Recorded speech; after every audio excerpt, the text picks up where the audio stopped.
Hello, everyone. My name is Keith Marzullo, and I'm the Dean of the College of Information Studies at the iSchool. And I'd like to welcome you to this year's McLeod Lecture.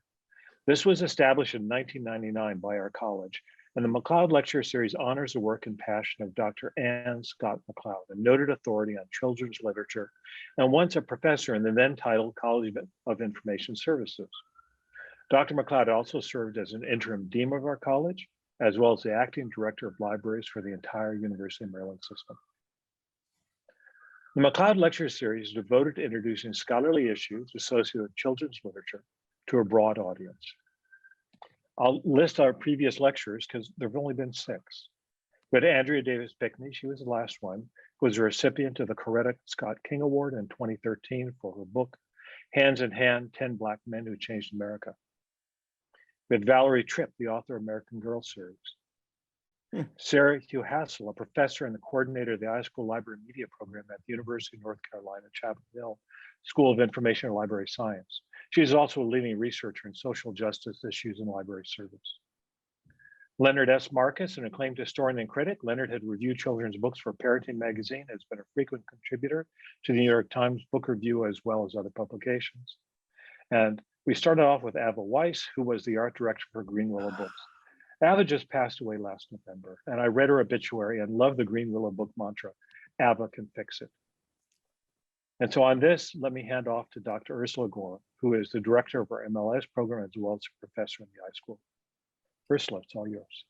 Great. Hello, welcome everyone. I'm thrilled that you joined us. And so on behalf of the committee that has been working to pull together tonight's McLeod Lecture, many thanks to Sarah Grun, Morgan Adel, Jill Scarson at the iSchool, and Maria Salvador, who was instrumental in making this event happen. Our program has been around since 1965, and although we have undergone a lot of changes, including name changes, one thing that has remained a constant is our commitment to diversity, inclusion, and justice. We are unwavering in our dedication to helping our students grow their sense of social responsibility, to doing our part to help organizations engage in outreach and meet community needs, and to offering courses and programs that emphasize service to diverse populations. And we are unwavering in our commitment to diversifying the field of library science. We know, for example, how important it is for visitors of public libraries, especially the young ones, to see themselves and the staff members who work there, as well as in the library's collections. As we began planning the McLeod Lecture, probably about a year and a half ago now, it seemed only natural that we use this event as an opportunity to highlight the work of those who have made it possible for more children and teens to see themselves in the books that they read. And so what we have for you tonight is a conversation between Arthur A. Levine and Sarah Moon. Arthur founded Levine Querido in April 2019 after a 23-year tenure as the president and publisher of Arthur A. Levine Books, an imprint of Scholastic. His determination to bring a diverse selection of the best of the world's literature for young people to American readers was the guiding principle in all of AALB's publishing since its beginnings, and continues to be the guiding light at Levine Querido. Arthur sees this search for great writers from around the world as a continuum, with Levine Querido's search for diverse, powerful, unique voices and visions from the multitude of cultures closer to home. Sarah Moon is a teacher and writer. She lives and works in Brooklyn, New York with her wife, Jasmine, and their daughter, Zora. She's the co-editor of The Letter Q, a young adult anthology. Her first YA novel is the critically acclaimed Sparrow, and Sarah is also the author of the just published Middletown. Before I turn it over to them, I want to just remind audience members that they can use the Q&A function to post questions for speakers while the conversation is going on, and we can keep track of them. And then you'll certainly have an opportunity to do it after they talk for a while. Hopefully we'll have about 15 minutes or so. So thank you in advance for doing that. And without further ado, I will turn this over to Arthur and Sarah. Thank you very much. Before I begin, I'd also like to thank Maria Salvador, Sarah Grun, Ursula Gorham, Jill Scarson, and Keith Marzullo, and everyone at the University of Maryland for the honor of inviting us to give the McLeod Lecture. I'd also like to give a thanks, shout out, and credit to Michael Card, who provided a great deal of the numbers I'll be quoting.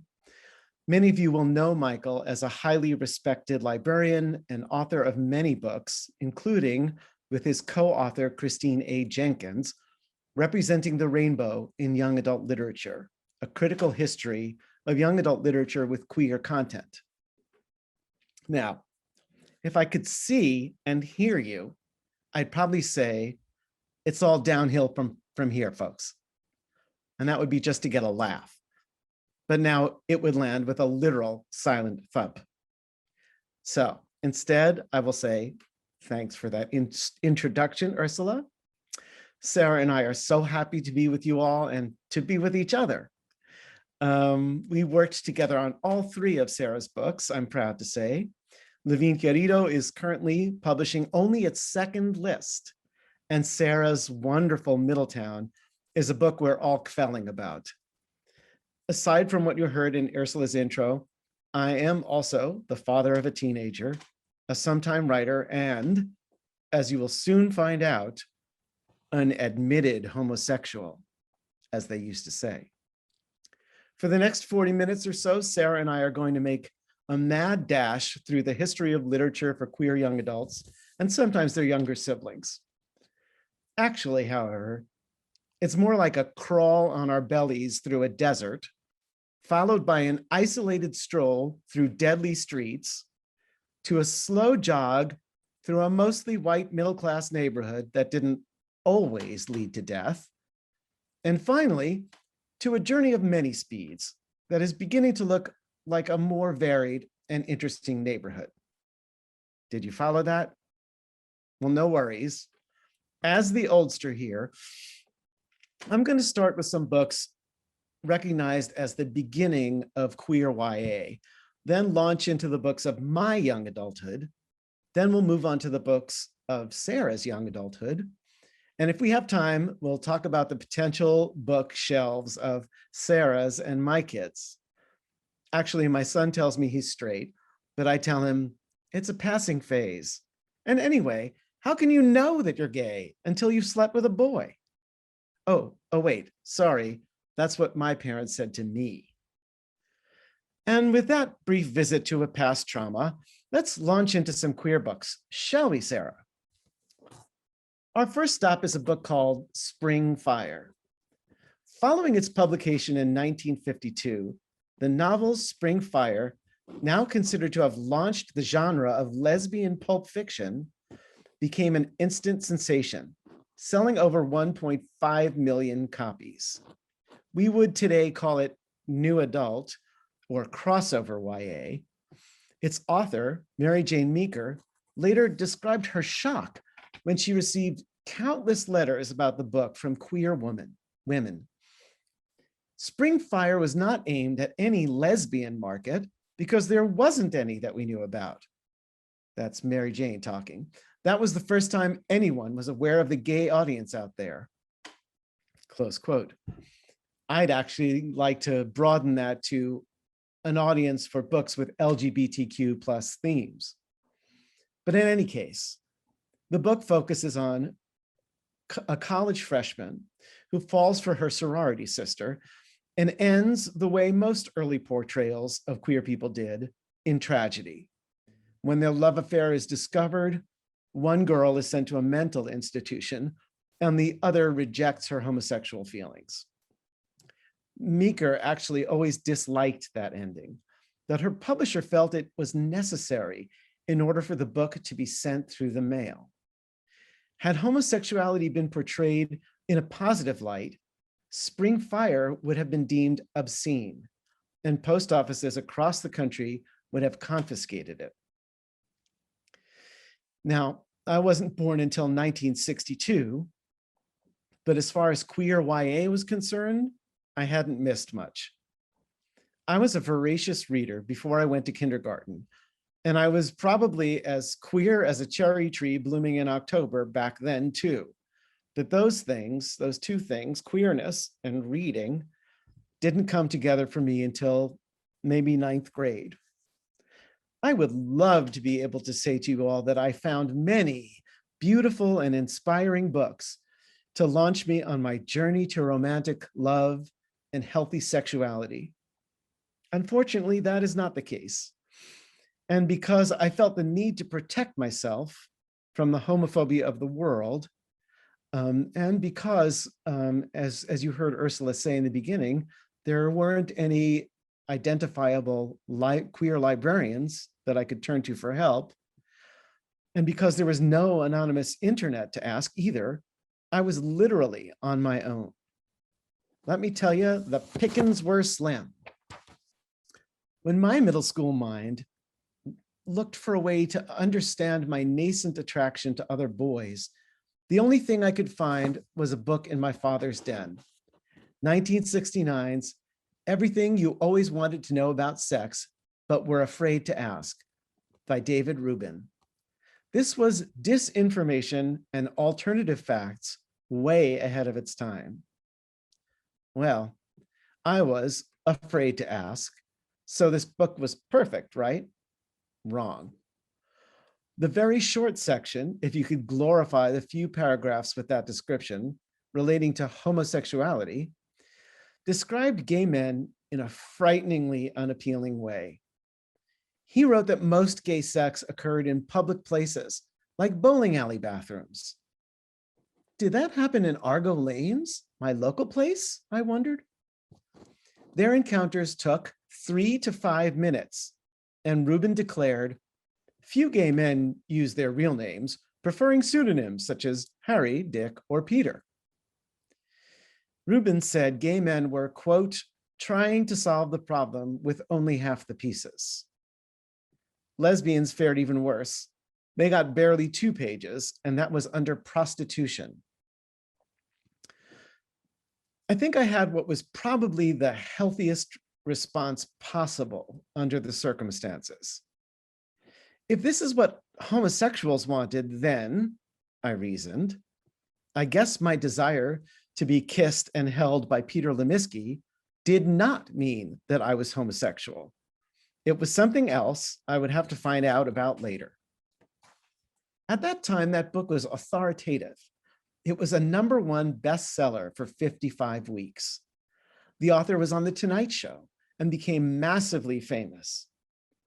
And as much pain and confusion that book caused me at the time, I think it was even worse for my father, who had never, he thought, met a gay person.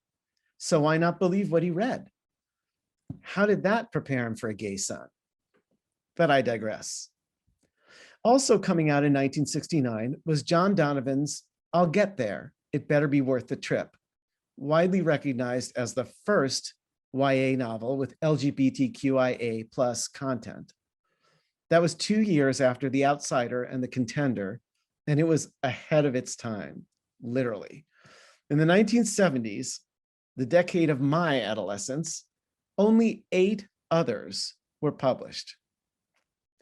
They were well-intentioned, I'm sure, but they were the product of writers, whether lesbian or gay like Donovan himself, who had internalized the very worst stereotypes of the times in which they grew up. In high school, I became a type 1 diabetic, and I took to running to control my blood sugar. This conveniently allowed me to take out The Front Runner by Patricia Nell Warren, a book published in 1974 that somehow made it into the Elmont Public Library. I camouflaged the selection, I thought, by surrounding it with a stack of other books, like Jim Fixx's Complete Book of Running and other nonfiction track books. When my dad did ask why I'd taken that book home, I replied innocently, it's about running. Not a lie. The Front Runner was a love story about a track coach and his star athlete today.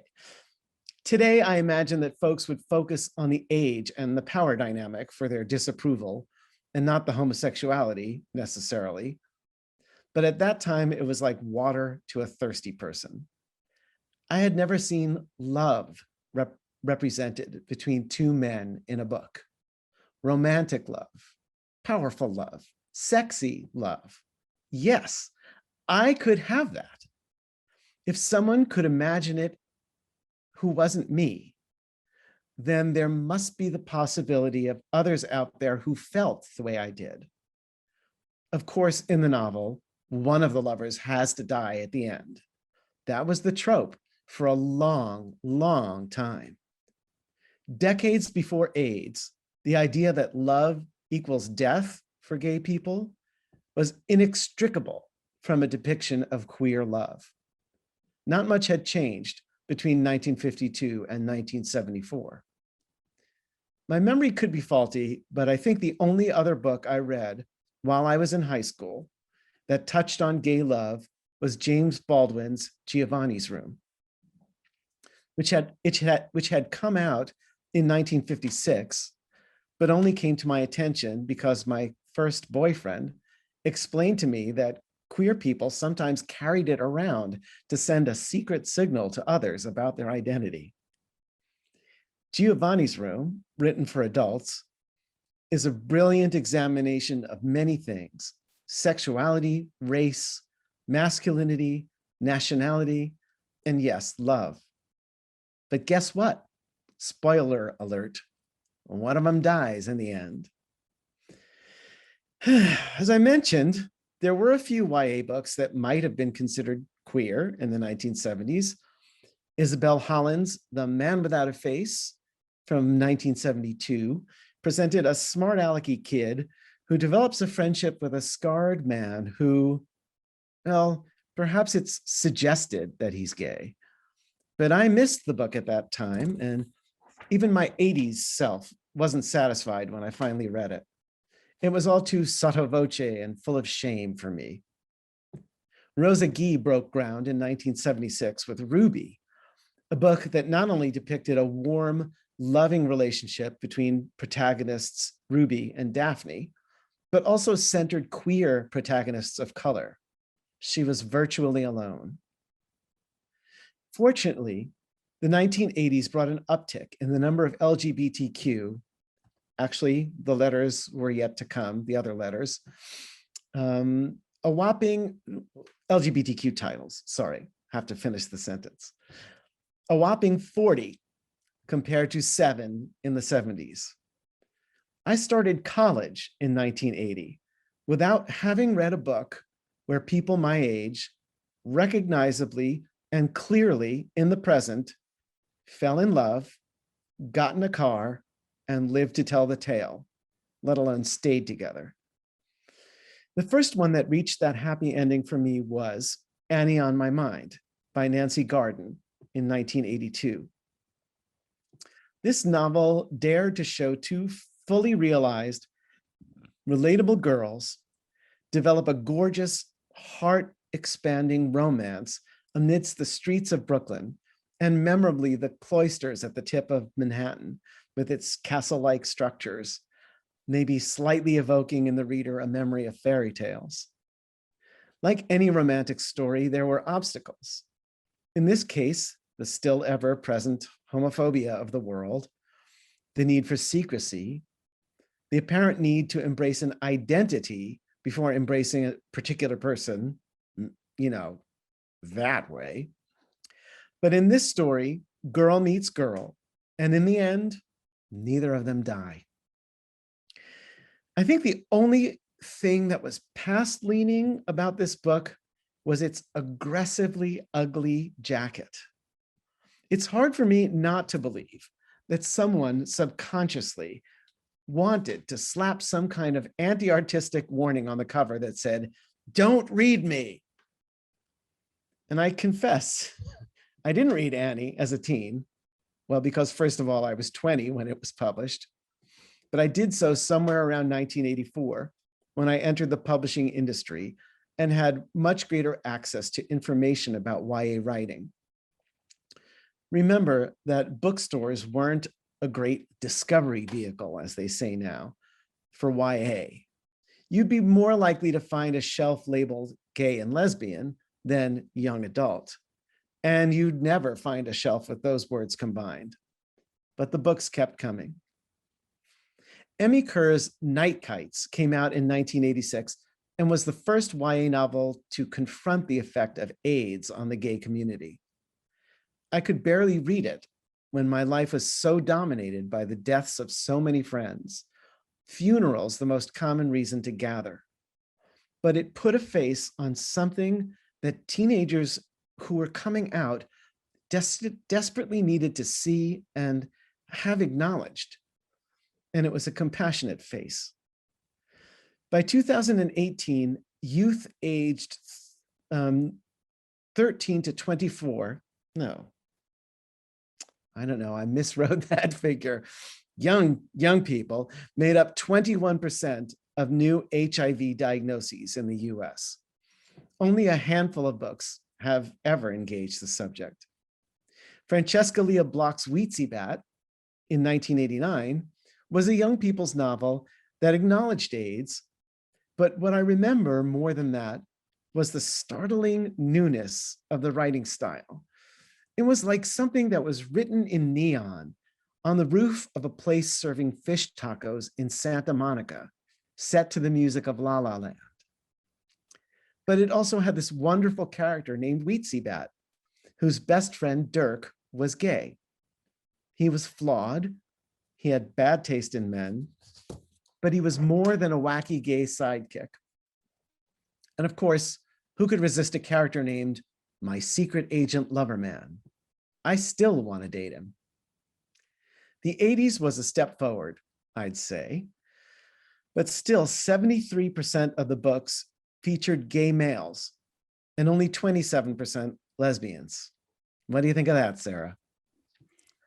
I mean, 40, amazing, right? I'm not surprised. To go ahead. Yeah. Well, 40% of those books had LGBTQ protagonists in the 80s, which is good. For some reason, that went down to 20%, 27% in the 90s. And the inclusion of all ends of the LGBTQIA spectrum was a long way off. But the 90s saw another uptick in the quantity of books that gave a face to LGBTQIA youth. The number jumped from 40 to 75. And with that increase, I think the door cracked open slightly to a broader spectrum of identities and the possibility of happiness. For instance, the first transgender character appeared in Francesca Lia Bloch's 1996 story, Dragons in Manhattan, published in her anthology, Girl Goddess No. 9. Sarah, this is getting to around the time you became an adolescent, right? So please jump in with your experiences whenever you want. I mean, for instance, did you read Deliver Us from Evie? So I came out in 1996. Mhm. And of the books that we're about to talk about, I have read one, and we can talk about what that one is and why in just a few. Yeah. Cool.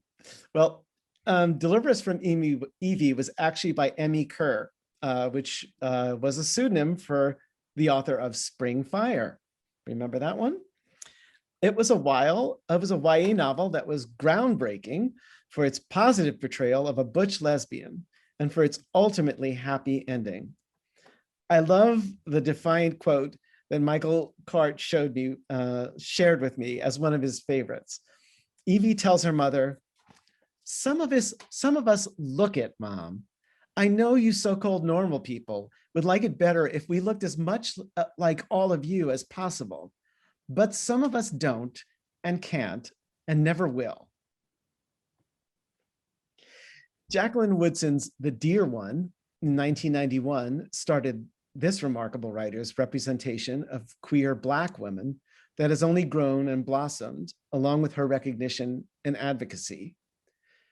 Emmy Kerr was back, breaking barriers with her first YA book to explore bisexuality with Hello, I Lied.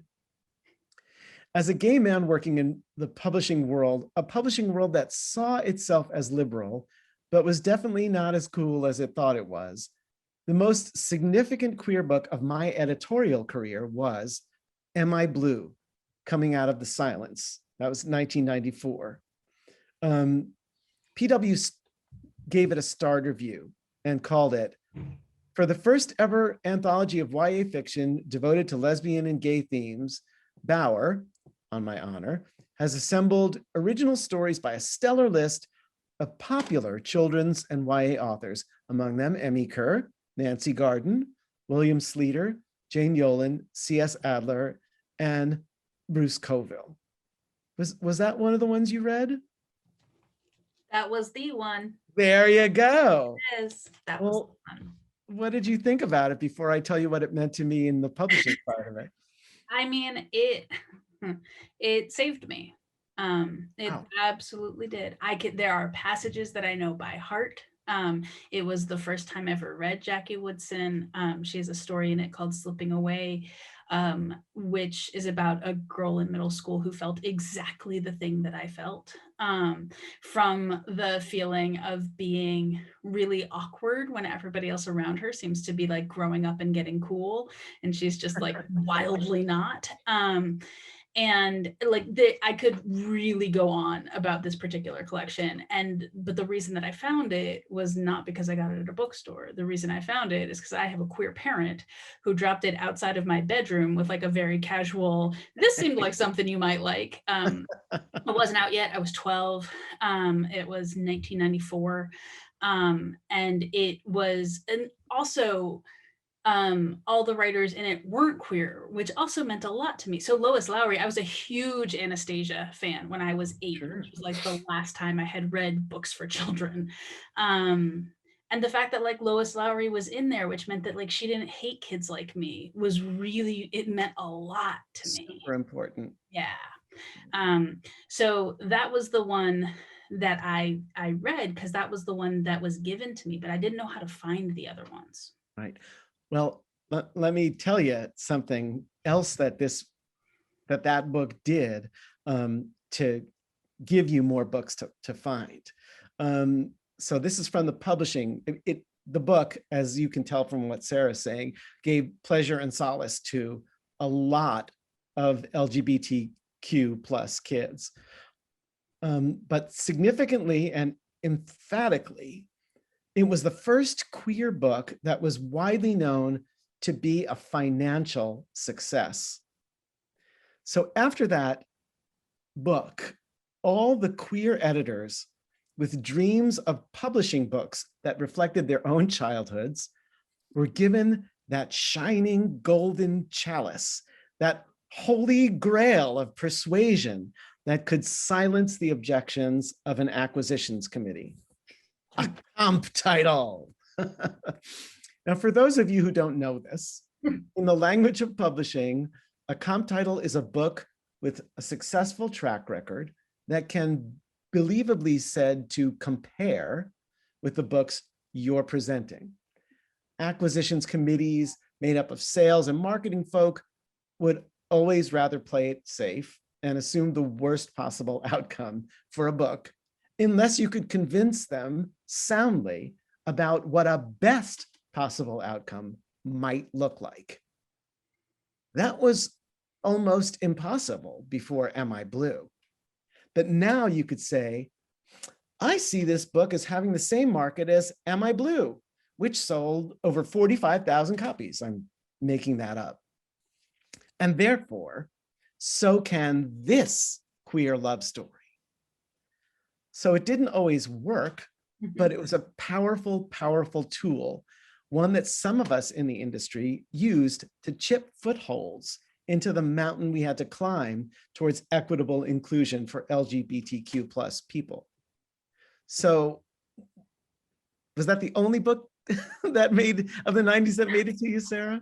Basically. So the thing that happened for me is that, as far as I could tell, like I read Harriet the Spy and I read From the Mixed Up Files of Mrs. Baisley Frankenweller, and I read both of those in like 4th grade, and neither of them have like particularly queer content, but the number of lesbians I know with Harriet the Spy tattoos suggests to me that I was not misreading her. And so after that, it seemed like all that was available was like Sweet Valley High, and Sweet Valley High was not for me. And so I stopped reading kids' books, which meant that for a while, I just kind of stopped reading. I would say in 5th and 6th grade, all I read was, the Redwall series, because I was like, okay, well, if there aren't kids like me, right? I'll read about mice. Mice are great. And I did not pick up another book about human people intended for children until I read Am I Blue? Wow. And for me, what happened then was the next book I picked up was The Color Purple. And after that, I read that in college. yeah. When did that Yeah, come out? it came out in the mid 80s. I would not say that it is suggested reading for 7th graders. It is definitely what pushed me out of the closet. It's how I came to really understand who I was. I loved that book. Yeah, me too. And so from it, I was like, oh, I see that there's a section in the bookstore that's called Gay and Lesbian. I'm going to go over there. And so I found Dykes to Watch Out For, and I found Hothead Paisan, and I found Bastard Out of Carolina, and those books that you were talking about of the new adult. Right. Those are all new adults. For me, yeah. Exactly, like adult books that had teenagers as their characters, and those I swallowed whole. So Soul Kiss by Shea Youngblood and Bastard Out of Carolina by Dorothy Allison, Zami, a new spelling of my name, and Coffee Will Make You Black by April Sinclair were books that I like. They were there, and so I found them and I read them over and over. I broke their spines. It never occurred to me to go over to the YA section to look for that. There is this, I feel like it's like the central dilemma of the bookstore is like, there's no gay YA, because if there were, who would, like, you don't want to marginalize the kids who are picking those books. You don't want to make them targets. Right. But also, and particularly in the 90s, then how do you find them? There's no. That was true, definitely true in the 90s. I think that's starting to change now, but yes. Let's talk about the 2000s though. Let's get there. Because from 2000 to 2015, there were actually 319 LGBTQIA plus titles published for young people. And that's like an average of 21 a year. I mean, still not that huge, but compared with 1 per year in the 70s, or 4 in the 80s, and 7 in the 90s, you know, it's a lot. And I feel that 2 very significant queer books came out in 2004. One of them was a first novel by David Levitan, with whom I actually worked. And he originally wrote this story as a Valentine's gift that he left, he gave to his friends, and he left on the desks of friends of his in the office. And I actually read it and said, oh my God, I love this. Let me publish it. And he was like, no. I don't want to be published by the company where I work. Anyway, Boy Meets Boy, which is a book whose candy-hearted cover matched the sweet confection of a novel that created a fantastic version of the present that took for granted a welcoming, mostly trauma-free place in the locker room for everyone, from transvestite football heroes to boys next door that just want love. And they all get their heart's desire. That was wish fulfillment of a kind I had never seen before. And again, from a publishing perspective, it was the Ne plus ultra comp title. A pitch could start, it's like Boy Meets Boy with girls. And that was a New York Times bestseller. This is the language publishing speaks. Did that get to you? Did you read Boy Meets Boy? No. So by the time Boy Meets Boy came out, I was 22. And so it didn't, but Luna did. Luna. Yeah. Talk about Luna. That's so the Luna, second. Yeah, Julia Luna is, I think, one of the first with a trans, not totally main character, but very, very near to the main character. And by the time Luna came out, I was in graduate school, going to school for becoming an English teacher. And so I wrote my thesis on Luna. And I actually particularly wrote about the sort of use or presence of substance abuse in the lives of the queer characters in the book, because that was sort of a trope that had been, that was sort of the 90s version of then they get in a car and die, for queer teenagers in the 90s. There was a lot of like, and then they all become drug addicts. And so I wrote about that, but You people are the worst drivers. Luna is not without its problems, but I think that it really changed the game too. Right. I mean, what's crazy is that even though we're talking about the 2000s, which to me, that still seems like recently. It's this century. But still, like the folks who published Luna and Julianne Peters writing Luna, that was described as brave. Yeah. Like people would say, that's brave of you.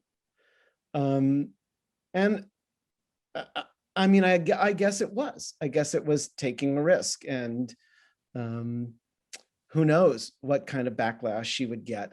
But I think it wound up paving the way for more, like Ellen Whitlinger's Parrotfish in 2007. Right. I mean, we still had to wait for other identities to kind of even be conceived of in the world of children's publishing. Although, of course, we were all living these identities in our lives. So in Bridget Birdsall's Double Exposure, I.W. Gregorio's None of the Above, and Alyssa Brugman's Alex as well. In 2014 to 2015, these books all featured intersex characters, previously not in the mix. Not even, that I wasn't even generally up with in the LGBTQI, let alone the A. And then, to drive right ahead, other popular, popular trans books came in the 2020s, like Aidan Thomas's Cemetery Boys and Kaysen Callender's Felix Ever After. I know that you've read many of Kaysen's books. I'm a Kaysen fan. Yeah. I'm particularly Kaysen fan too, because I care a lot about middle grade. And queer middle grade, I feel like, is still trying to catch up. Yeah. It's got the problem of my youth, which is like, there's just not that much, like, people are scared, I think, to have conversations about children around queerness and around sexuality. And I think that that's gotten a lot better for YA, but I think that middle grade is still sort of scrambling to get there, and Kaysen does that every time. So King of the Dragonflies and Hurricane Child, I think are really, open doors too, in the same way that Felix does, honestly, for YA. Right. But the other impact that I think books like Kaysen's and Aidan Thomas's and other books do is that, and all these writers we've been discussing, is that like one of the problems that came up on the publishing side was really that anything that had anything to do with homosexuality was then, oh, well, that's YA. If we could, we'd push it into adults because it's too soon. It's too soon to talk to anybody. It's that fear you're talking about. But I think it was the writers. Writers like you and other folks that pushed that questioned that. I don't know. I particularly loved Dante and Aristotle Discover the Secrets of the Universe by Benjamin Aguirre Sainz. Is that middle grade or is it young adult? I think it comes from the same thing that you're describing. I think that it's shelved in young adult. Is it middle grade? I know a number of middle schoolers who would benefit from reading it. Right. 8th graders, right? For sure. It's this really this beautiful love story between two boys, both of whom are Latinx, which is not gosh, what's the word when you have more than one identity? Intersecting. Intersectional identities. Sorry to be such a grandpa in that moment. It's not like I didn't know the word intersectional. I just couldn't draw it out of my mouth at that moment. And I think there are also in our contemporary world other books that are blurring boundaries, and a lot of them between YA and adult. So making real that category of new adult, which you and I experienced so much, as where we could find stories that actually had teenagers who were having experiences that we wanted to read about. So, Simon and the Homo Sapiens Agenda by Becky Albertalli, right? Yeah. Which, again, I think it was the movie that propelled that into the stratosphere, but the book, took its place with a number of other books at the same time. It kind of brought all of those books into a new visibility and, dare I say, profitability from the publishing side, which, for corporate publishing, profitability is what makes publishers publish something. It's much more morally neutral than anything.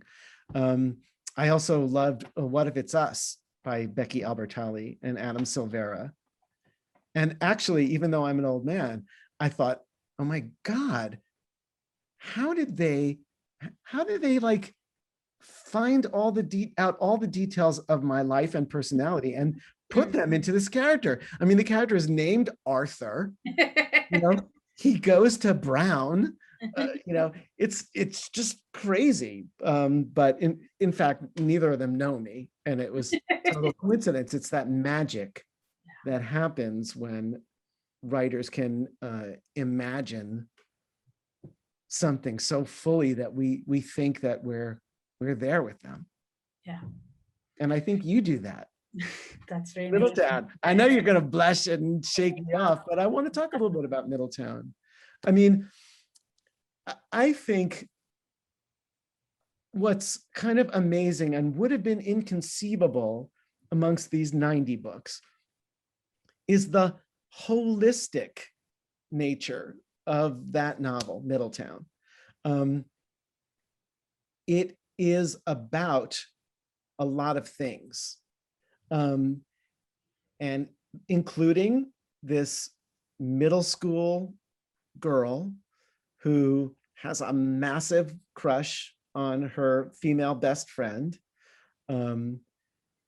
and is, recognizing her identity, the lesbian part of her identity, and her older sister recognizes it, and there's teasing and joking between them.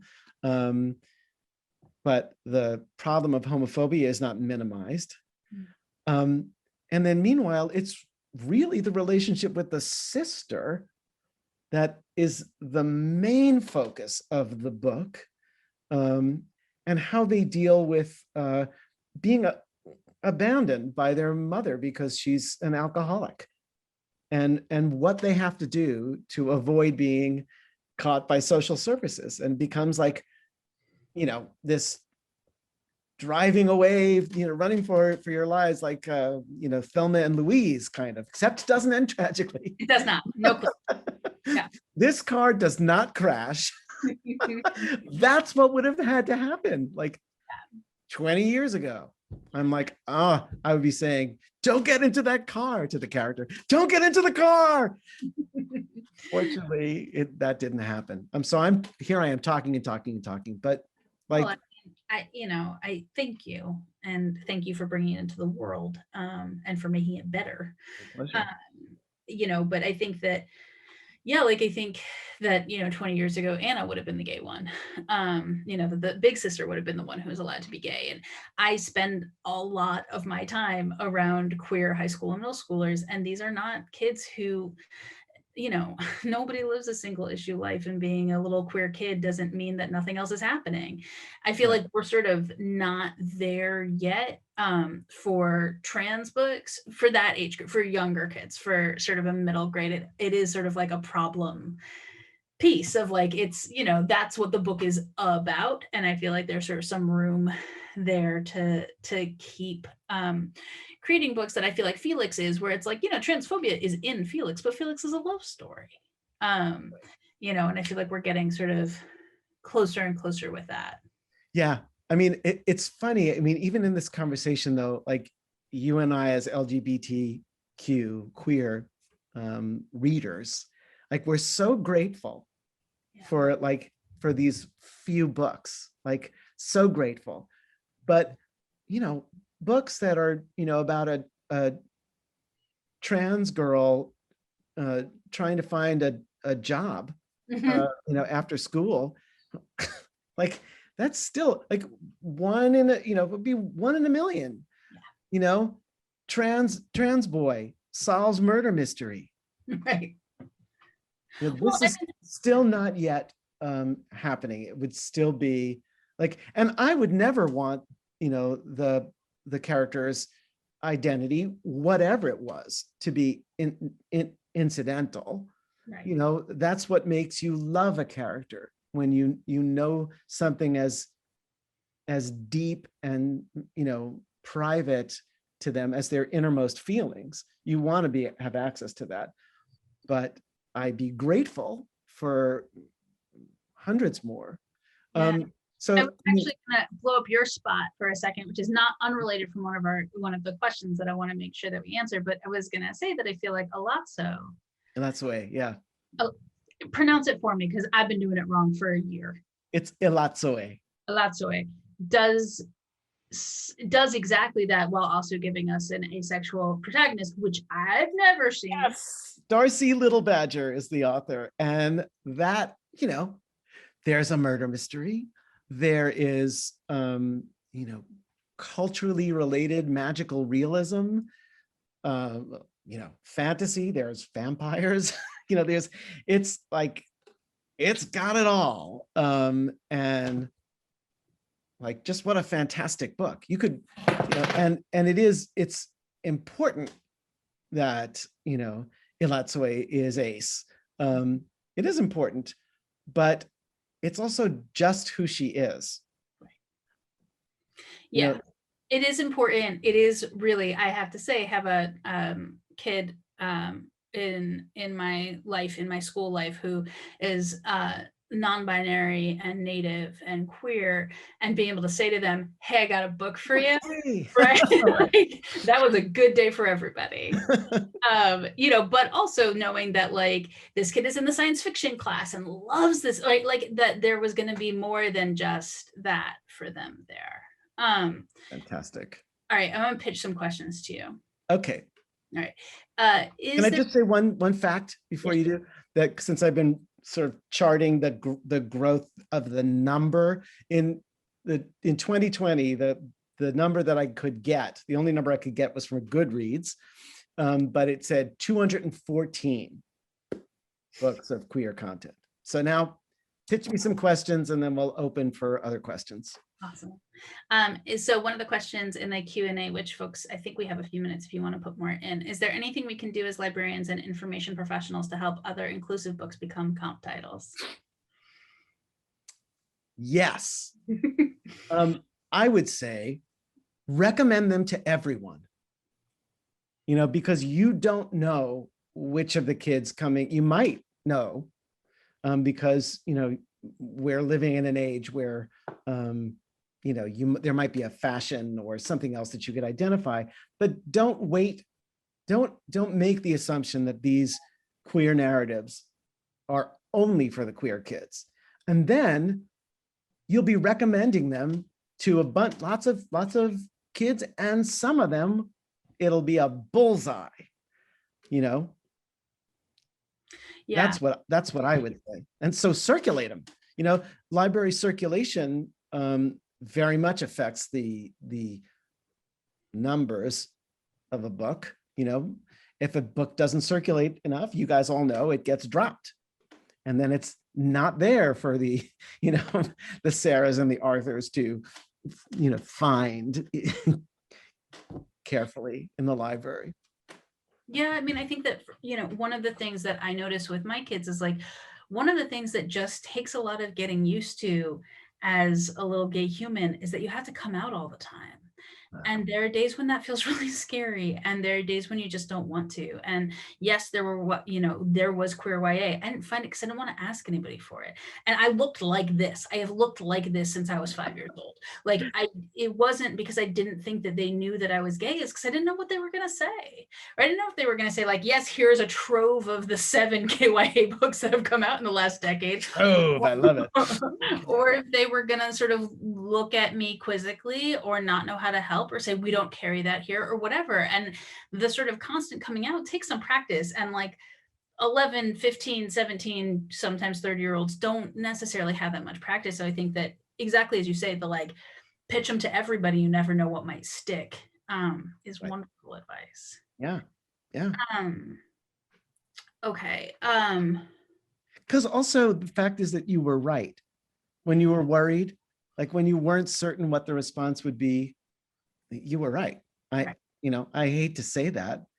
I think, you know, librarians as a whole, like I love librarians. Librarians are my people, as are independent booksellers. And I think, you know, in a large part, they are our allies, you know. You know, queer librarians and straight librarians are our allies.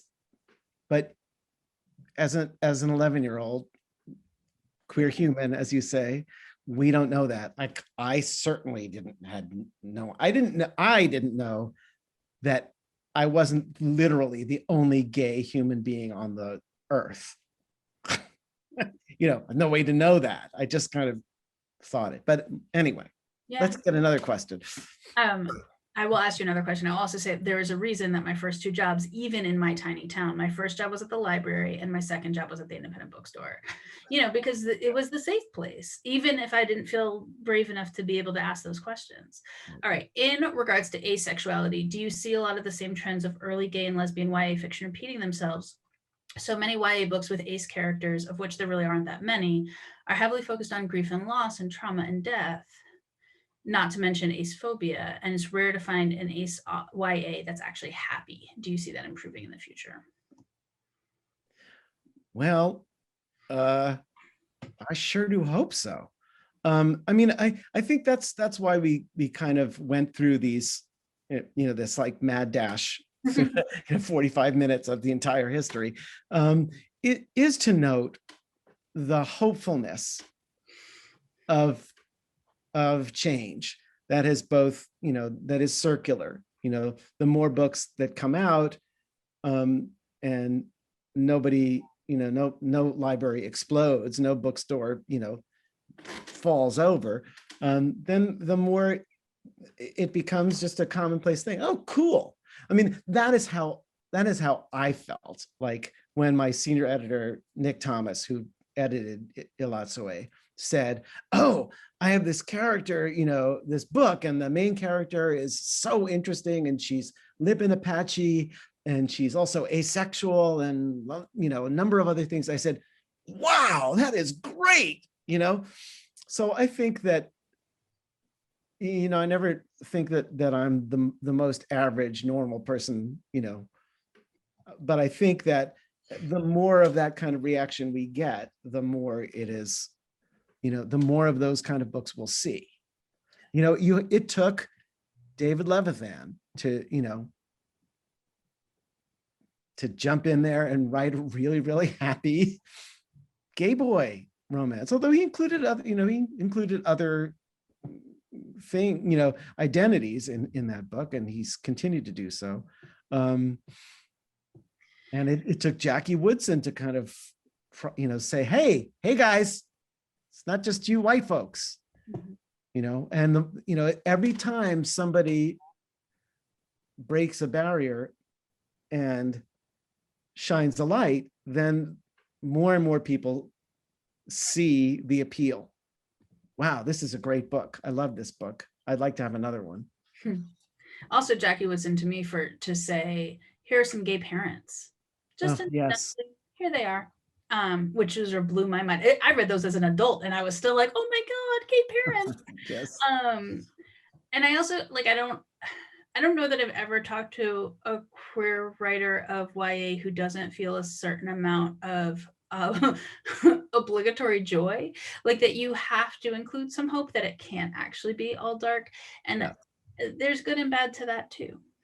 Like there are queer Yeah, I writers recognize sure who that. just want to write dark stuff, and I understand that, and I know. I feel a little guilty that I need a happy ending. Like, yeah, so do I. for me, like if someone's sending, like, I am not the editor to target if you're gonna kill one of your queer people at the end. Like, no, Yeah. you're entitled to write whatever you want, but I don't want to publish that. Personally, that is not even what I want to read. So somebody else will. Somebody else wants to have you kill off those queer people and you find them. But I know what you mean. It's not, I think it's, I think you're describing it as obligatory, but I think it's also our fiercest desire to help, Yeah. to reach back and help. Like that was what your whole first book was about. Yeah. Right? Yeah. No, it's that you want to, and like, I think of it as an obligation. I think of it as a responsibility. I don't want to limit what queer people can write, but I feel very strongly about what this queer person will write, and it will always have a happy ending. Right. And there's, there's a ton of super positive developments, like graphic novels have had this incredible renaissance over the past few years. And with that, queer graphic novels. How lovely is that? Laura, I wrote in my notes that I was going to talk about Laura Dean keeps breaking up with me. And the word wanted to make it Laura Dern. But either way, someone keeps breaking up with this girl. And it's a beautiful, fun graphic novel. I loved Bloom by Kevin Panetta, and it just, there's people and you can even see them. Yeah. Which also I will say, and just like a sort of shout out to like the depths of the darkness, I don't remember if it was specifically queer, I read it in high school, was Cruddy by Linda Berry, which also had sort of graphic novel, sort of proto-graphic novel qualities to it, but felt very queer to me then, as a little queer person. All right, one more question. How much of an impact do you think We Need Diverse Books and Own Voices had on the increased number of queer books for young readers post 2015? I would say a great deal. I think the Ellen O and the other folks who organized We Need Diverse Books were just, it wasn't that movement hadn't happened before, but We Need Diverse Books was the most effective. It was thoughtful. It was targeted. They wanted to really make sure that whatever they did made change. And I think they were so effective, and it did, it wasn't just We Need Diverse Books. It was all of the, awareness of white supremacy and our nation's history. All of this conversation that is happening about race in particular, that has spurred writers and publishers to look for and demand more inclusive literature. I don't actually think that the queer component of that has been as much affected specifically by We Need Diverse Books, even though that's in their platform. But I think it received a lift. When we're more inclusive, we reach more people, more people are happy. More people see themselves in books. it's all good. Don't you think? I really do. And now it's 6. That's time. I was warned that this thing would stop suddenly, and we'd all be like, is that true, Ursula? That's a good question. But before it does that to us, I just want to say thank you so much. Like, I've been sitting here nodding this whole time as you've been talking, like you can actually see me. So just thank you for this really thoughtful conversation. Thank you to our participants that posed questions. For everyone that's registered, we will be sending out the link to this talk in a few days. So have a wonderful night, everyone. And again, thank you. This was wonderful. Thanks for coming. Thanks for having us. Bye. And bye, Sarah. Bye.